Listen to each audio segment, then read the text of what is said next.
Lumabas na nga ang issue ng BICAM report ay nawindang ang karamihan kung bakit pumayag ang mga kongresista at mga senador na pumirma rito.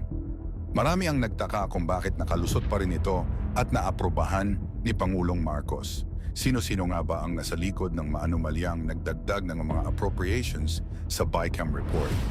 Ayon sa isang post ni Sas Rogando, ay kung babasihan sa jurisprudence ng Supreme Court on BICAM, Tolentino versus Secretary of Finance G.R. number 115,455. Ang sagot ng korte rito, walang pananagutan ang kahit na sino dahil both chambers ng House ang nag-aprobada dito, doon lamang ay tapos na ito.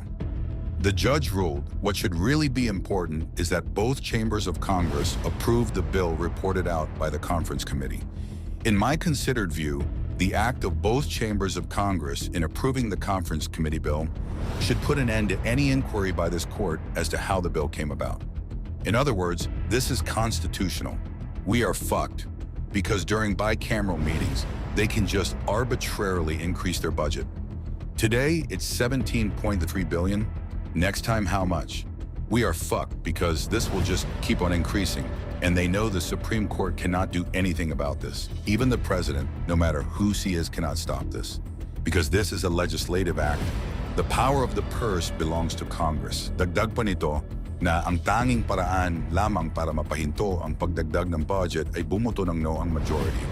Pero sa estado ngayon, parang malabo raw itong mangyari dahil interest ng karamihan sa kanila ang nakasalalay rito. Of course, walang bubuto ng numero. Why would they vote against their interest to have more money that is only subject to their self-imposed rule of liquidation by certification? This is insane. Samantala, iba't iba naman ang komento ng mga netizens patungkol rito. Grabe na talaga kawawang Pilipinas, di pa pinapanganak, mga apo ko sa tuhod nagbabayad na.